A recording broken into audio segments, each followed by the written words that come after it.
Okay, we are up to 47b2. 47b2, we are up to the case Esvei Abaya, the left-hand corner, Esvei Abaya.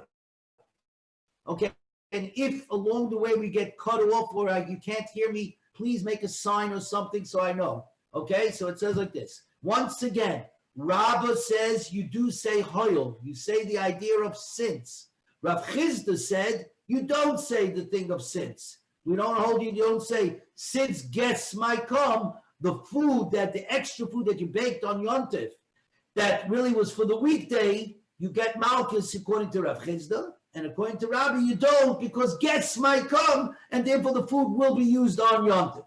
So now, Esvei Abaya comes Abaya and he asks on Rabbi, how could you say since I have got the following baraiso, Hamavashum Gid Hanoshe B'Cholov B'Yontif. If somebody cooked the Gid Hanoshe in milk on Yontif, the Gid Hanoshe is the sciatic nerve. If you remember the story, the Malach, the angel, fought with Yaakov, with Jacob, and the Malach went ahead and hit Yaakov Avinu on his side, and the pasuk then said, "Al Kain b'nei Yisrael lo yachlos Gid Hanoshe," and therefore the children of Israel will not eat the sciatic nerve, the Gid Hanoshe.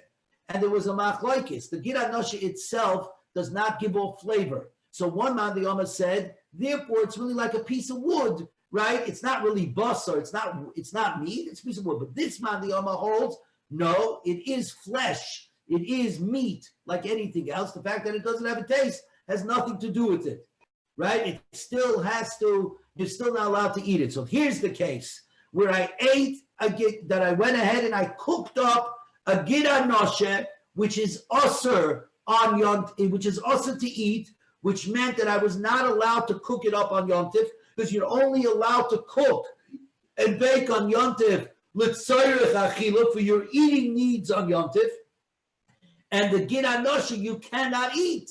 So since you cannot eat it, you weren't allowed to cook it on Yontif. Okay, and worse than that, you went ahead and you cooked it together with milk on Yontif. So says the Gemara, v'ochlai, and then you did get an insult over injury. You didn't just cook it together, you ate it. Says the Gemara, like a chamesh, you get 5 malchus, you get 5 sets of lashes. Like a mishum mevashel gedi b'yontif, you get lashes for cooking the gid on Yontif, since the gid is not edible minat Torah, it's also b'achila, it's forbidden to eat, therefore it's not available to eat on Yontif. If it's not available to eat on Yontif, I'm not allowed to cook something that I'm not allowed to eat on Yontif, because I'm only allowed to cook on Yontif with tzarech achila for my own food needs. So that's one lav, okay? V'loikim mishum oichel gid, and the fact that I ate the Gid Hanoshe, that's an isam in Atayr, so that's two lama. V'loikim mishum mevashel basar b'chalav, and you get the third because you cooked meat and milk together. V'loikim mishum oichel basar b'chalav, and you ate basar b'chalav. You not only cooked it, you ate it. So that's 4. V'loikim mishum avara, and the 5th one is you set up a fire. You obviously kindled the wood to cook all of this, and kindling is obviously a malacha. On Shabbos, it's also to kindle. On Yontif, you're allowed to kindle only l'tzarech achila. Since you weren't allowed to eat it, the actual kindling is also. That's 5 lav and 5 sets of lashes. But Zakti Gemara v'yi amrin and hoyol. But if you apply hoyol, if you apply since, havara loy l'chayev, you should only be chayev 4. You should not be mechayev. You shouldn't get lashes for kindling the fire. Why? Because the fire is now available the rest of the day for your use, for the food that you are allowed to eat on Yom Tov. Since I could use this fire for good old regular food that I'm allowed to eat, at least this, if you hold since, at least this, I would not get malchus. The Brisa says you do get malchus. What's Rabbah going to do with this? It looks like from this case that the Brisa does not hold of the idea of oil, the principle of oil. Amalei, so Rabbah says to Abaya, you're right. Apik Avara, take out the case of lighting the fire from the Brisa. Va'ayu gid anosha shel nevela, that the gid anosha was coming from an animal that's in the nevela, that wasn't sacrificed, wasn't slaughtered properly. It wasn't slaughtered properly. It dropped dead, and that meat therefore was nevela, and I wasn't allowed to eat it. So that's the fifth. That's the fifth law, not the kindling, but the eating it on the vela. If that's the case, Abaye says that can't be. But Tanya Rabbi Chia comes along and explains the five lavim of the Bryce, the five prohibitions of the Bryce, and he explained it like this: Loikin shtayim alachiloisai, of the five, two of the lavim are for eating, meaning you ate the gid, that's one, and you ate basa v'cholov, that's two.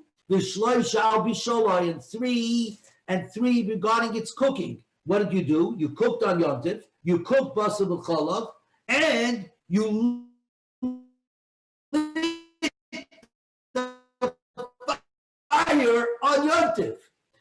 He lit the fire on Yom Tov, but what he called? He ate gid anosha of nevela, of an animal that dropped dead. Of an animal that dropped dead and that wasn't slaughtered correctly, then Rav Chia should have explained that in fact there are three lavim, three prohibitions regarding eating. They would be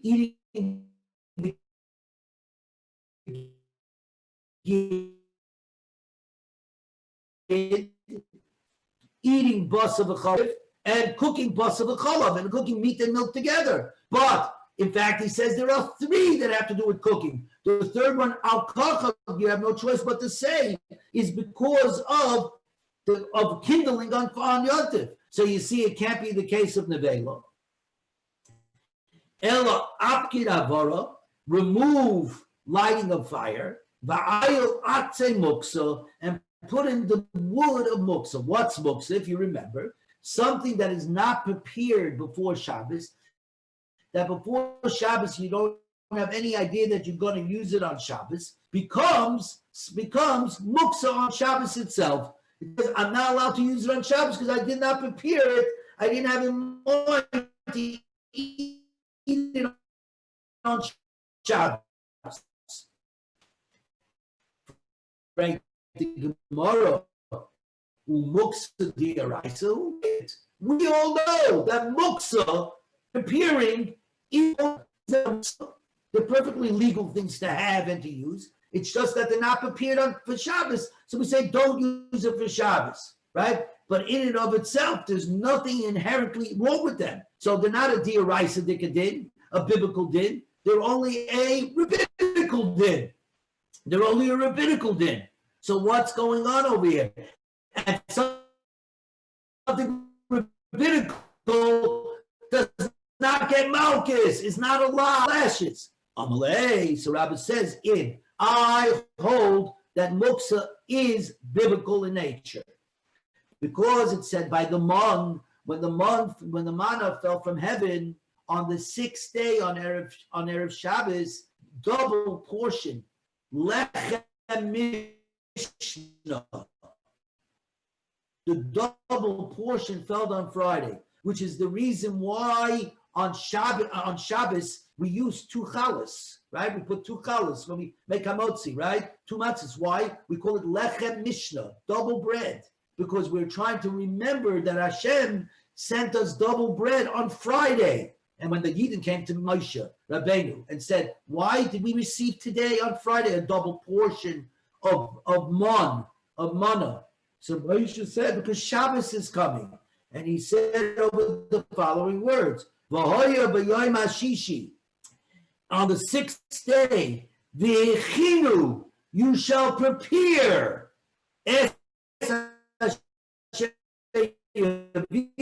what prepare for Shabbos.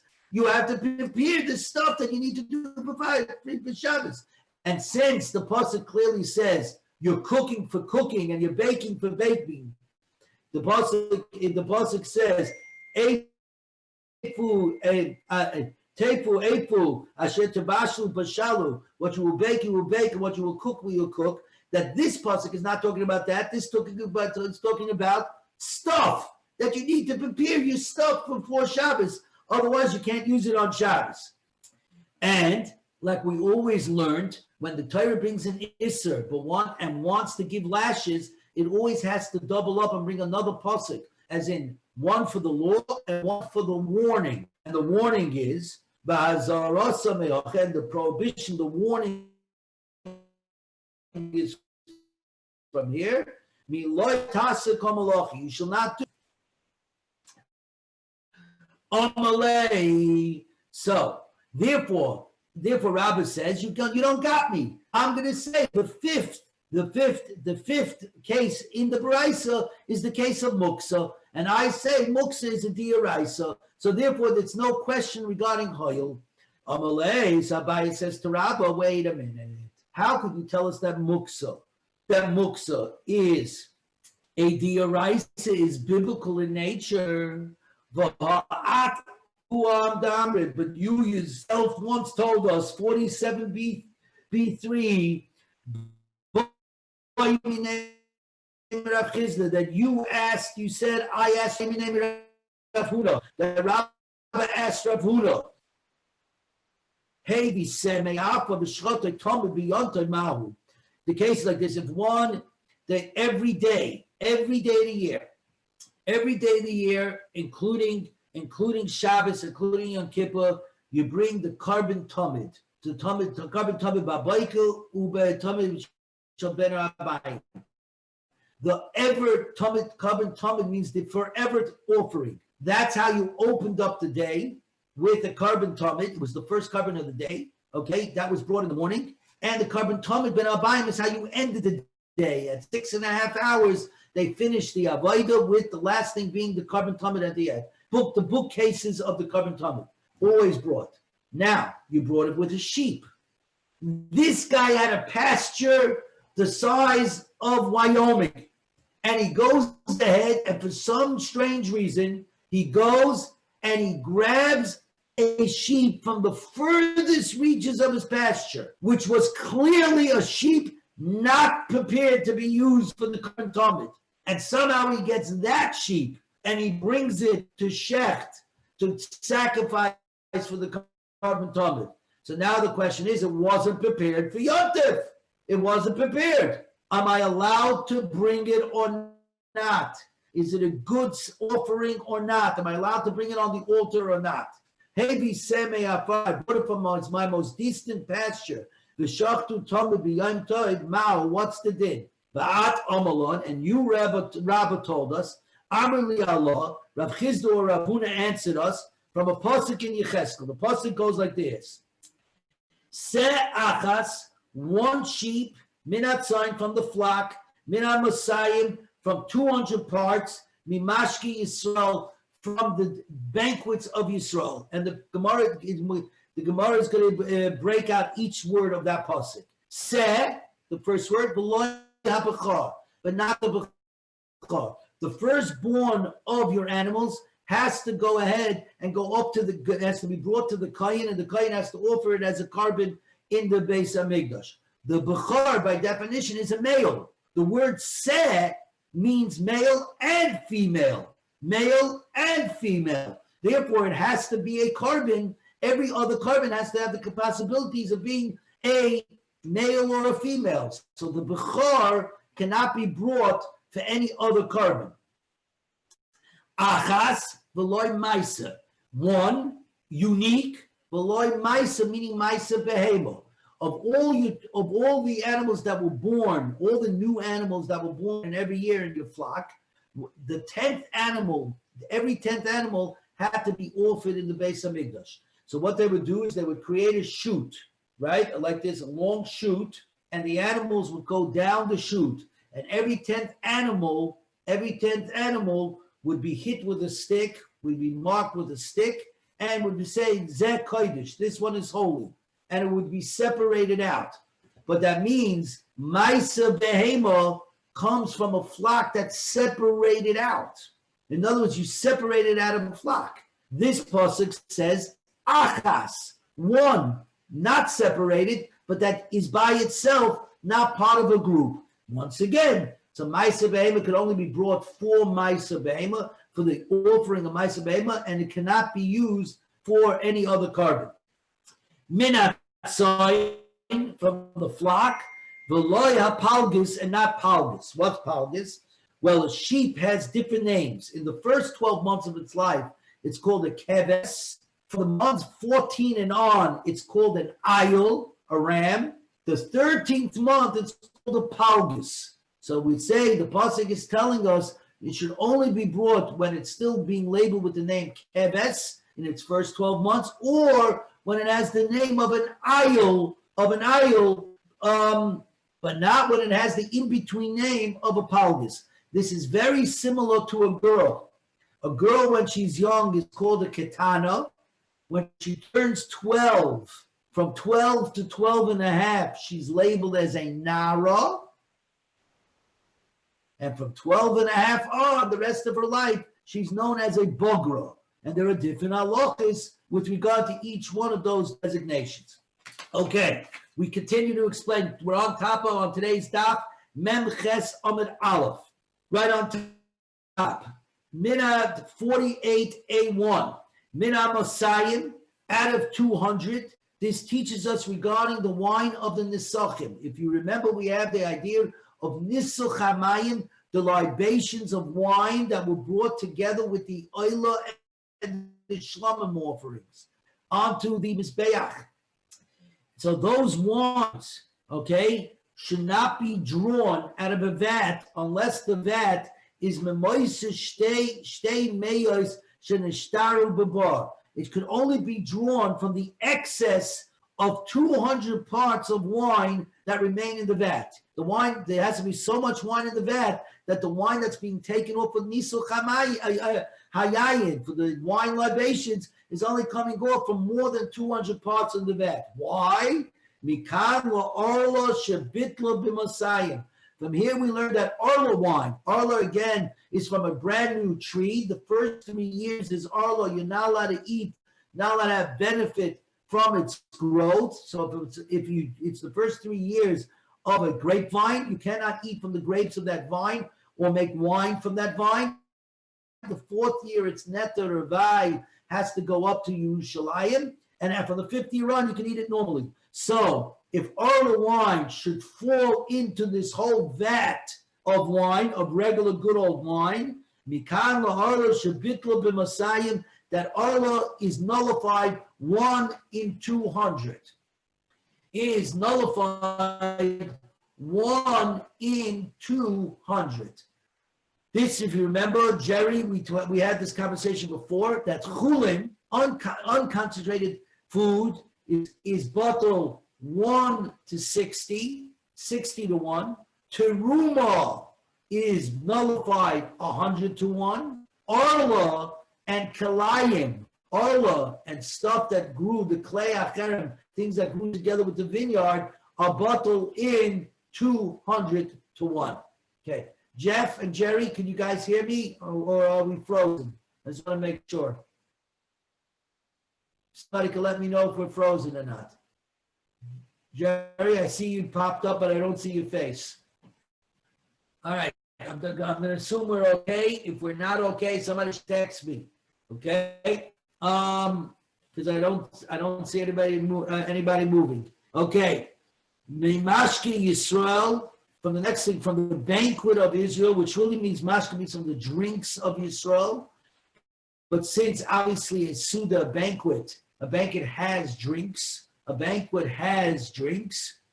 What do you call it? Mina mutter li Yisrael. From what's mutter to Yisrael. Those things only that are permitted to all of everybody in Klal Yisrael. Mikan Amru. From here we say. We do not bring the libations from wine that is tevel. What is tevel? If you remember, after we reap the thing. Hang on a second. Okay, no, not us, which means it's good.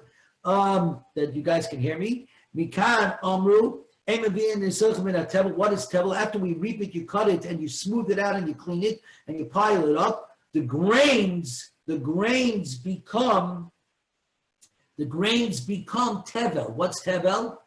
Usher to eat, unless you mafresh trumas and maisers. Unless you separate out first, it's truma for the kohen and it's maisers, the maiser to the Levi, the maiser to the poor person, the maiser sheni that has to be brought up to Yerushalayim. Until it's separated, the grains by definition are in themselves also forbidden to be eaten as tevel. They are incomplete. They have not been yet mafresh trumas and maisers. The trumas and maisers are not separate. They are intrinsically no good. So Zakti Gemara,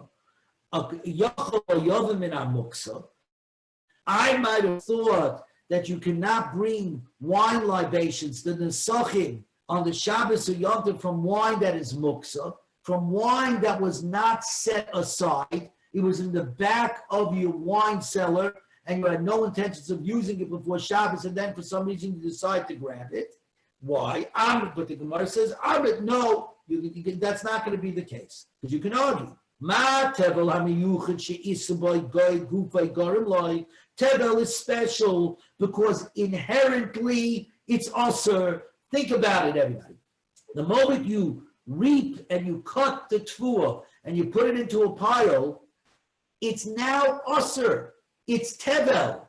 If I do nothing to these grains, they will never be permitted to eat. I have to go ahead and I have to do something. I have to come and separate teruma and meiser in order to make it permissible. If I do not do something, the grains remain tevel. They remain no good. They remain that I cannot eat it. So inherently, grains, as soon as they are harvested and put together, become no good inherently within them, unless I do something physically of separating out the trumas and maisers. So too, anything whose inherent nature is it. Yatsa muksa, if that's the case, we have to exclude muksa. Shein isa gufa garam loy, ella isa davar acha garam loy, because they themselves are not inherently no good. What's not good about muksa? The item itself is perfectly permissible. The only thing that makes it that I can't use it is that Shabbos or Yom Tov arrived. You know what the proof is? That when Shabbos and Yom Tov leave on Sunday, I can go back to using them. It's not like tevel that I can never eat it unless I go ahead and take out truma. Muksa, I'm allowed to use it. There's nothing inherently wrong with them. There's nothing inherently prohibited about them. They're perfectly permitted. It's the fact that Shabbos and Yom Tov arrived that's saying I cannot use it. So since inherently they're not, what you call muksa is not inherently asur, is not inherently forbidden, right? That would be a case that I could use something that's muksa, I could use for nesachim, I could use for libations. Zakti Gemara, but if you, Rabba, say the Amrit os isuk muksa is b'dioraisa, but if you, Rabba, say that muksa is biblical in nature, then it's an isser. And if it's a biblical isser, mali isser gufra, mali isser davar, then why do I care if it's inherently usser or comes from an outside thing? Let that Shabbos and Yom Tov come. If it's biblical, then it's biblical. Biblically, we don't break things up like this. The Torah says muksa. If the Torah labels muksa, that it has to be a chinu, it has to be prepared, and if it's not prepared, it's muksa. If that's the case, if that is a biblical prohibition, then there's no difference. That's problem number one with your answer, Rabbi. Second, you went ahead and learned all this out from the case of the gid hanosher that was cooked with milk on Yom Tov. The gid hanosher that was cooked on Yom Tov. You wanted to go ahead and say that I think was muksa wood, that the fifth lav was using muksa wood, right? Was using muksa wood, and therefore you wanted to say a muksa is a dioraisa, and that's why. For kindling muksa wood, for using muksa wood, that would be the fifth lav. But you're the one who said yourself, chiluk malachis l'Shabbos ve'en chiluk malachis l'Yom. We separate malachis to Shabbos, and we don't separate malachis. We don't separate malachis for Yom Tov. If you look at the fourth line in Rashi, the last long line in Rashi, the line chiluk malachis l'Shabbos. If you do two different actions, i.e., let's say you plow and you knock in a nail in one helam. A helam means one forgetfulness. That means you forgot it Shabbos. So you went ahead and plowed and you knocked the nail into the gate, right? Or you did one action, meaning you started knocking a nail in, and then you remember, and then you knocked in a nail, and then you remembered, it's Shabbos, and you stopped, and then you forgot again that it was Shabbos, and you knocked in further the nail. So you did this one malacha of knocking in the nail with two halamas, with two acts of forgetfulness. Chayiv shtayim, you get two malchus. So you get two malchus, and I did one action in two forgetfulness, or two actions in one forgetfulness. When it comes to Shabbos, I say it doesn't matter. The actions were different, even though it was in one forgetfulness, or it was one action in two forgetfulness. It doesn't matter. You get two. You get each action that you did individually. That's regarding Shabbos.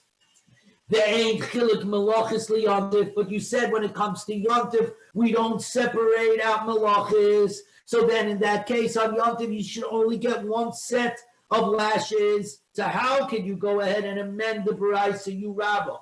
The one who cooks, and now we're on 48A2, the one who cooks with muksa gets two sets of lashes. It should only be one set of lashes because I'm cooking in order to make the food. I should only get one set of lashes because you do not split up your punishments only on Shabbos. So Rabba says, you're right.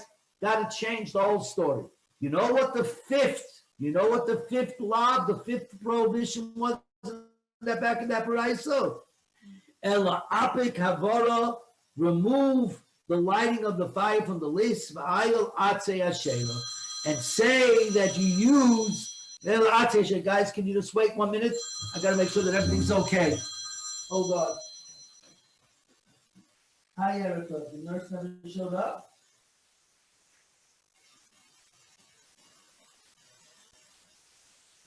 Yeah, no, you can double park till 10 o'clock. You're allowed to double park till 10 o'clock. No problem. Great. And the door is unlocked. Okay? You can just come right in.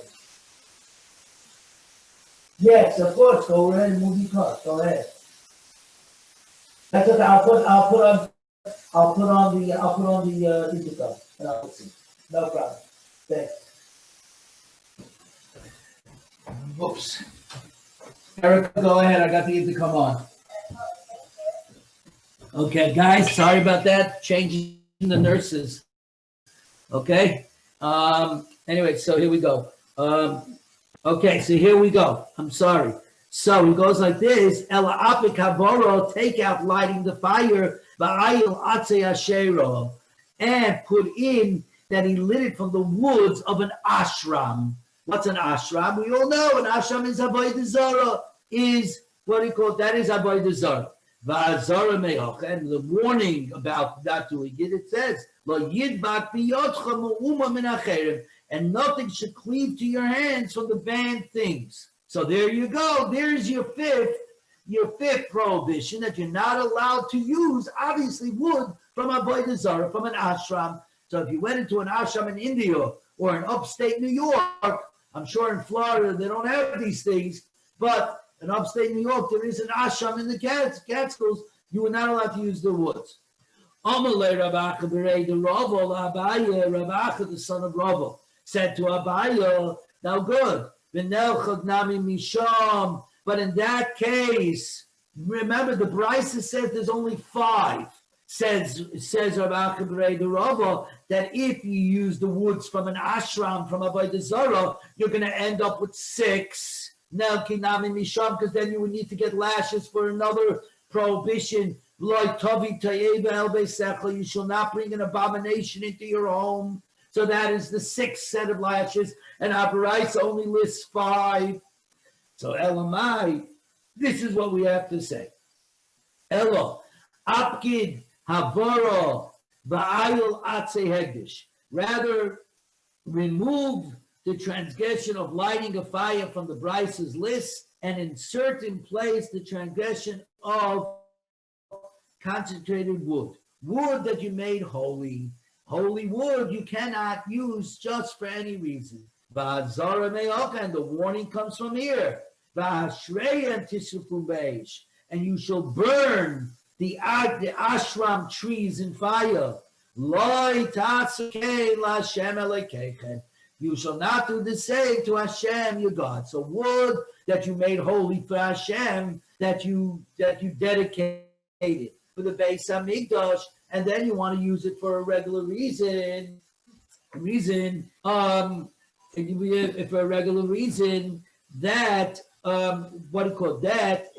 obviously if you use that, you chayiv malchus. Levi, did you leave the door unlocked? You left the door unlocked. Yes, good.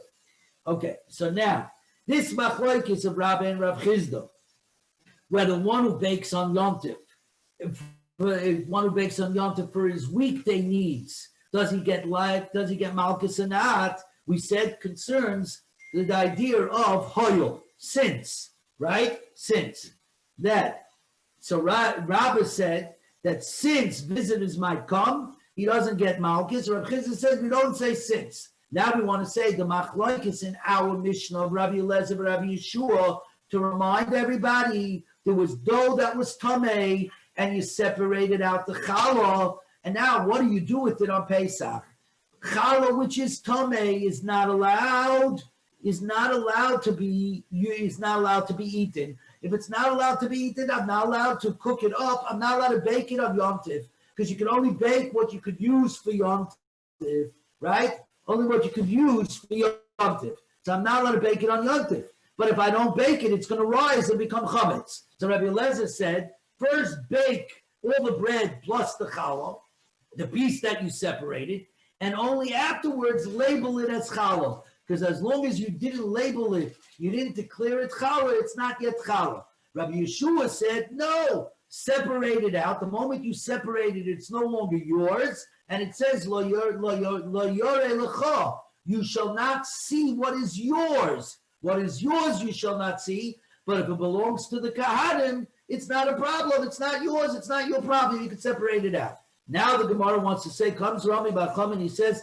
I want to say the machlokes of Rabbi Eliezer, Rabbi Yeshua is exactly our machlokes of Rabba and Rav Chizda regarding hoyel.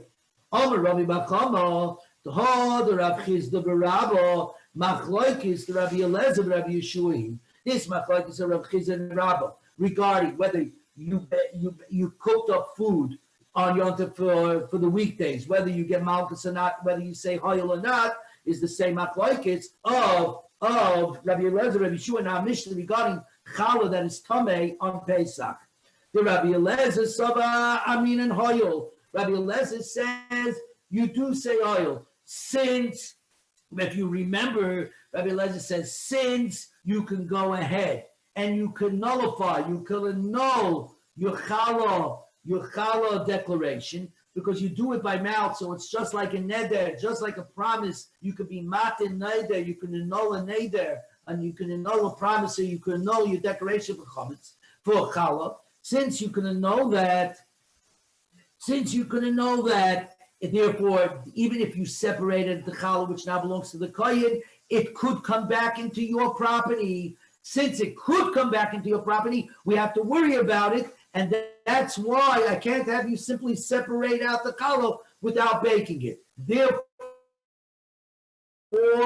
go ahead and bake it first, and then after you bake it and it no longer can become chametz, then you can go ahead and call it challah, right? The Rabbi Yeshua Saba Loya meaning hoyel. You don't say hoyel. He says, we look at it as it is now. Now you separated it. It belongs to the kohen. It's not a problem. And if what he called, and I'm not worried about that since you might come to annul the challah. Amar Papa, maybe no.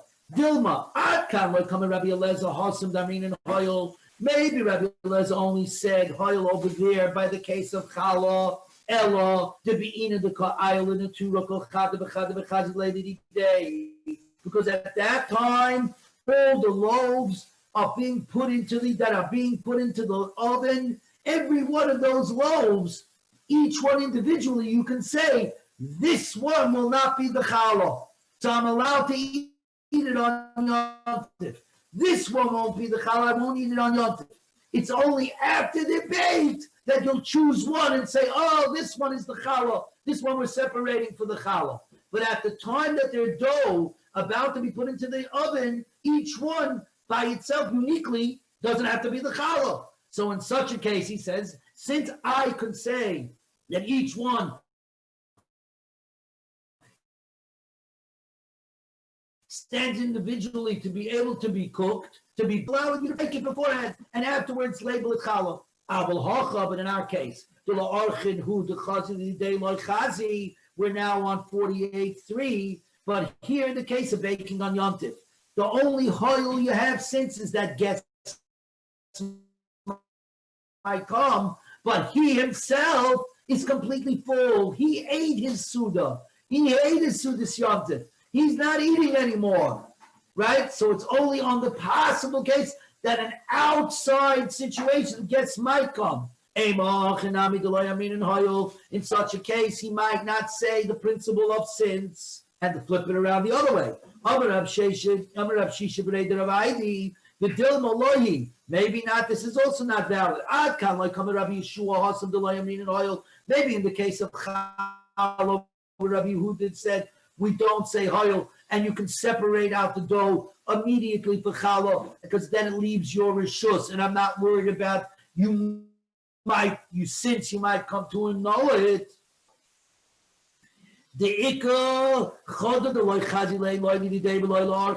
Because he said you can't bake. I'm telling you right now, you can't bake, because one of the breads that you're putting into the oven inevitably is going to need to be separated out for challah. Since inevitably one of them is no good, right? You can't bake any of them, which is tameh, and therefore it's not royal lechila, and you can only cook on Yom Tov for stuff that is for your needs for eating. And this one you won't be able to eat. There's definitely one that you won't be able to eat.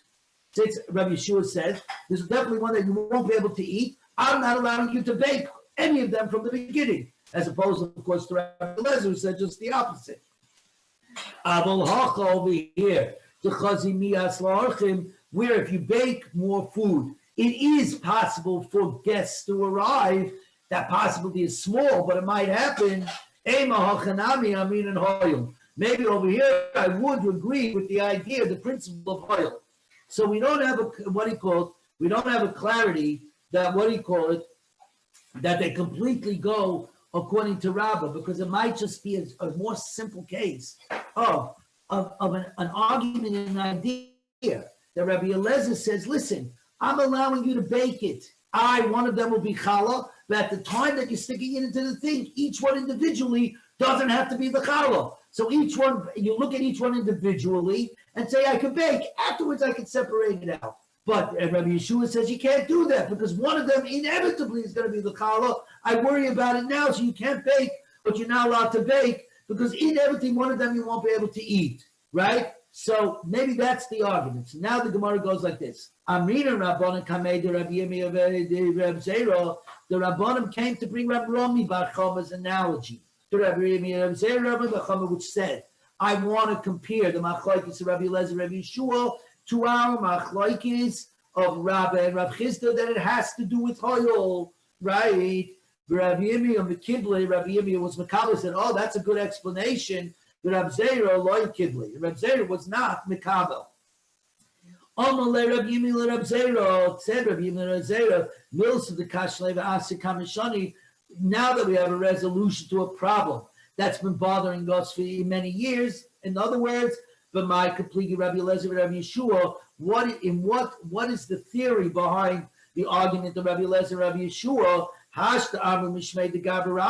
that we have a great man, Rami Bar Chama, explaining that it has to do whether I say hoyel or not hoyel, and you don't want to be makabelit, you want to say maybe it has to do whether I'm allowed to bake it when one of them inevitably is going to be challah. Rabbi Eliezer says you're allowed to because you look at each one individually and on an individual level, who said this one's going to be the challah, and Rabbi Yeshua says you look at it globally, and one of them inevitably is going to become challah.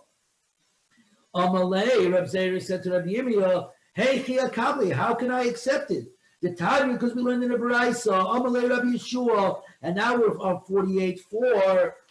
Amalei Rabbi Yeshua, to Rabbi Yeshua says to Rabbi Eliezer, Lidvarecha, to your words that you're allowed to bake all the loaves on Yontif, even though one of them inevitably is going to have to be separated out for challah.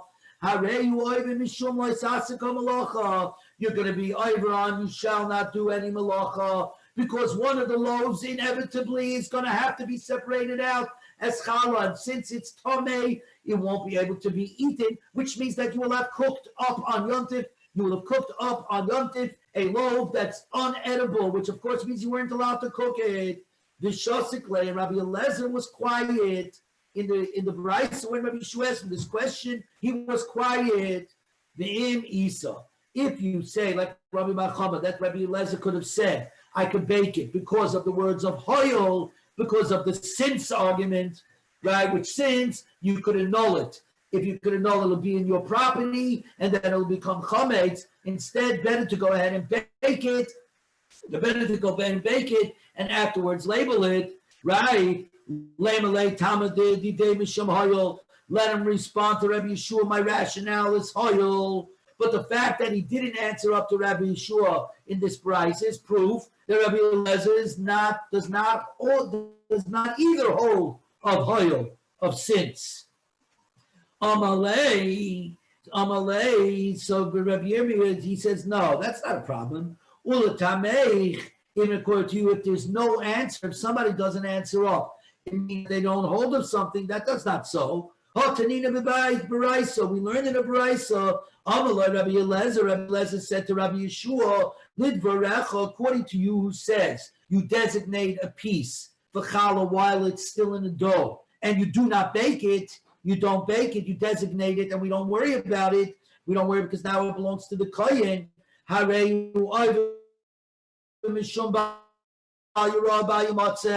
if you separate it out and you didn't bake it, it's going to become, you separate it out and you do not bake it, it's going to become chametz, it's going to rise and you'll be oivan bal yirah bal yamatzeh. And in the Baraisa of the Shosik Lei, Rabbi Yeshua was quiet, hochanami deloy hodalei, but according to you, he doesn't have an answer. What are you talking about? But he answered him in our Mishnah, the time, because we learned in our Mishnah, loy zo chametz. Rabbi Yeshua said, this is not in the category of chametz that we are warned, it shall not be seen, it shall not be found. As we explained, the moment you separate out the dough, it belongs to the kohen. And over here it says, lo yireh lecha, you shall not see what's yours, and this is no longer yours. You see, just because Rabbi Yeshua was quiet in the Baraisa doesn't mean he didn't have an answer. We see that Rabbi Yeshua was quiet to Rabbi Eliezer in the Baraisa, but responded to him in the Mishnah. Hakanami, and the same thing with Rabbi Eliezer. Ask him the question of all the challahs, you're inevitably baking off the piece that's going to be called challah. That's inevitably going to be called challah. Is inevitably going to be called challah, right? And won't be able to be eaten because it's tamei, right? And he didn't answer. But in another Baraisa, he will have responded. So stop worrying. Just because the person doesn't respond doesn't mean he doesn't have an answer. And so we leave it off over here, and we're not 100% sure, but Rami Bar Chama seems to be saying the machlekes of Rav Chizda and Rabba about Hoyel. Do you say Hoyel? Do you not say Hoyel regarding cooking and baking on Yom Tov for your weekday needs? Do you get Malchus or not? Is dovetail to the machlokes that we have about the Tomei Dika dough, where you separated challah in our Mishnah between Rabbi Eliezer that says first you bake it and then you separate the challah, and Rabbi Yeshua says you separate it and you don't bake it and you don't worry about it. That it's also like chayil. Says up the Brisa, Tanya, Rabbi Yomi halacha Rabbi Eliezer. The halacha is like Rabbi Eliezer that one should bake the Tomei Dika dough before separating out the challah. Rabbi Yitzchak halacha ben Beseiro. The halacha is like ben Beseiro, who in our Mishnah said, take the dough, take the challah, and dunk it into cold water, and the cold water will retard the leavening process. The kama shia isa. What's the maximum amount of dough that one is allowed to knead on Pesach and not have to worry about that we have too much in that's going to become chametz? Rabbi Shmuel ben Noisha, Rabbi Yochanan ben Beroika oimer v'chitin kabin. In the case of dough made of wheat flour, 2 kabin. A kav is 24 eggs. So 2 kavim is 48 eggs. Okay? B'sa'irin, in the case of barley, shloisha kavim, 3 kavim, because according to Rabbi Shmuel ben Noisha, Rabbi Yochanan ben Beroika, barley flour rises and becomes chametz much slower than wheat flour.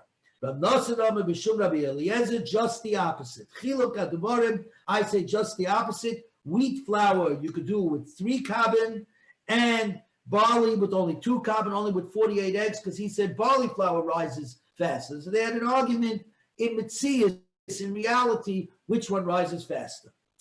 Frank the Gemara, Tanya, we have another brisa that says, Rabbi Shmuel ben Noisha, Rabbi Yochanan ben Beroika, Rabbi Shmuel, the son of Rabbi Yochanan ben Beroika, says, in the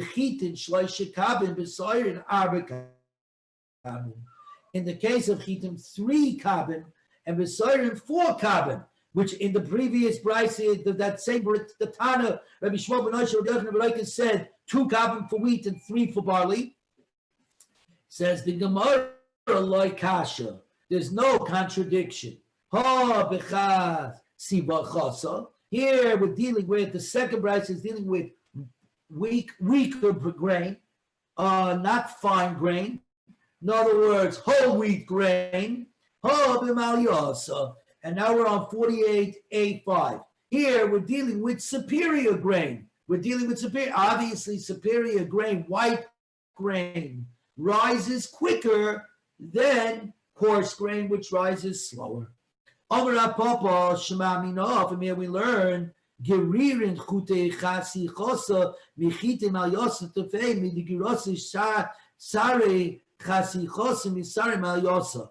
Poor wheat in relation to good wheat is much more inferior than poor barley to relationship to good barley.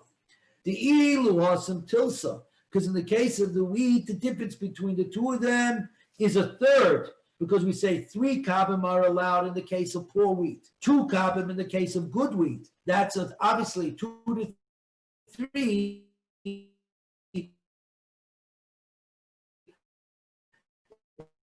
is the third difference. Look at 3 to 4 is only a fourth. It's obviously a small difference. It's a ratio issue. Amarav Kaba Miluga Lepischa. The kav of the city of Milgana is the standard halakhic measure with which, in respect to kneading for Pesach, kneading dough on Pesach. And so too to challah.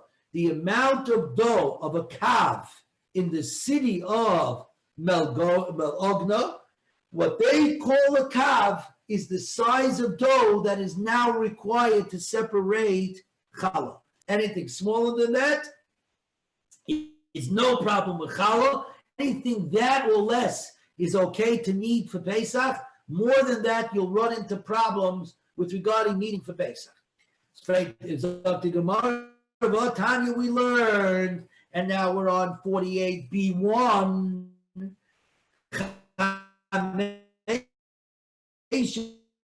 Reveal kamim plus a little bit more. So 1 1/4 plus a little bit more. Chayavim b'chala. That's the size of the dough that becomes to be chayiv in separating out challah. And for the Gemara, chikama kabe melugano nami mehai shurikari.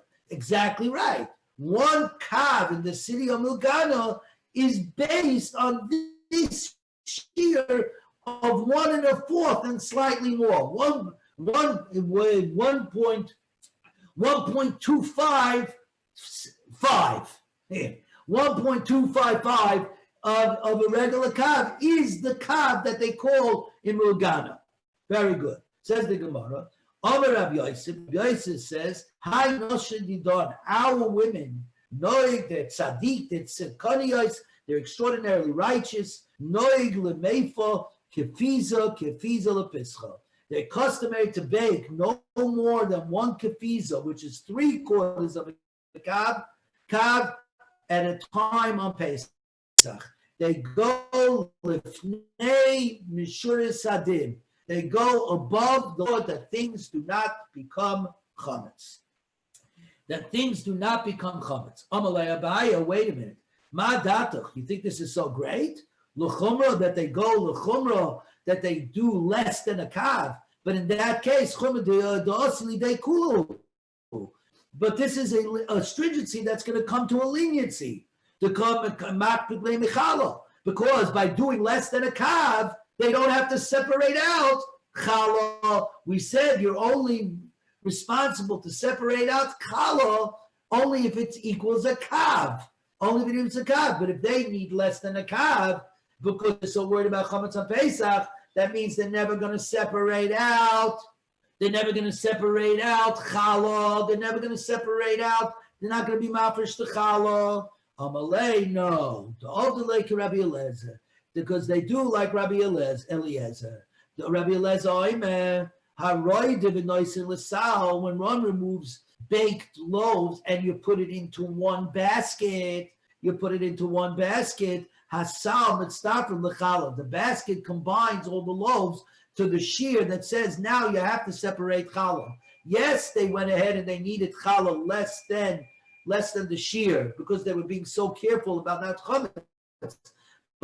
By putting it in after they baked it, which of course means they're not chametz anymore, and they put it into the challah. Hang on just 1 second. I want to make sure everything's okay with the baby. Hold on. Erica? Oh, okay. Just making sure you... No problem. Okay. So, it went by putting it into the thing. They combined together to now, of course, they're much more than a kav. And now they have they have to separate the challah. One of the pieces is going to have to come out for challah. Follows Rabbi Eliezer. So the woman would make it less than a kav, put each one of their things into the oven. They would bake it. They would have a bunch of matzahs less than a kav, each one less than a kav, but they would put them into a basket. By putting them into a basket, they combine, and therefore one of them would be challah. So this way, there was no problem.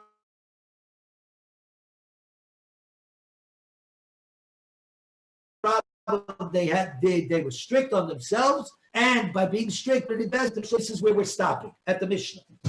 But first we say, Amalei, he said, Abaye said to Rabbi Yosef, Itmar Allah, but it was stated regarding Rabbi Eliezer's rule, Amar Rabbi Yeshua ben Levi, Lo Shanu, we didn't learn this rule that it's mitztarif in a basket, that it combines in a basket, Ella kikoreis shel bobel shenoishvai zumizu. They taught this ruling only with respect to Babylonian chalas, Babylonian bread loaves, which bite one another. They made it so that they stuck together. If you ever watch coming out of a bakery, a lot of times the bilkalach, the small chalas, are stuck together, almost glued together, the doughs. So when they bite one to another, as it were, they stick together. Therefore, they are combined.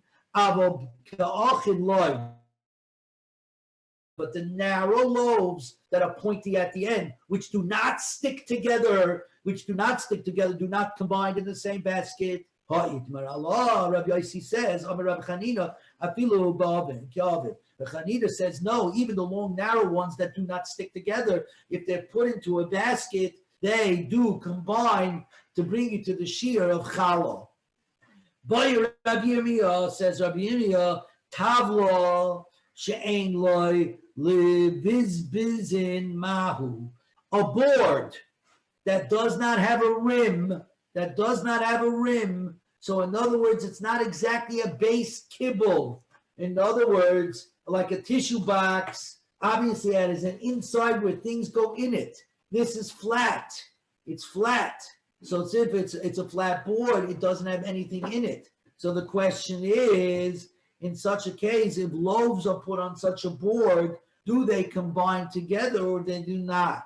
Do we say, they need to go inside a vessel, and here they do not, so they don't combine. They need to be in the earites, the ear space of a vessel. And here they are, because it's a tray that's used to carry things. Teku. This question remains unresolved. We have to wait. Tishbi Yitaretz Kushbi Yibais. We have to wait for Eliyahu come to give us the answer. Tanya was taught in a brayso. Rabbi Elazar Hasal would start from the basket, combines separate loaves to reach the measure that would of a kav that would require the challah obligation. Rabbi Yeshua Tano mitzdarfon. The oven combines them, even if they're not placed in a basket. The very oven that they're all put into combines them, and that you need to separate challah. Rabbi Shimon ben Gamliel loyma kekorei shel Bavel noishvay zu b'zu mitzdarfos. Babylonian loaves which bite one another are combined, even if they're not placed in one basket. The loaves that stick together, those are combined in an oven, even if they're not put into a basket. But if they're not sticking together, but you put them in a basket, then it would also be mitzvah to the shir of the kav regarding to be obligated for challah. Very good. We are now up to the Mishnah of Rabbi Gamliel Amar. Shabbos.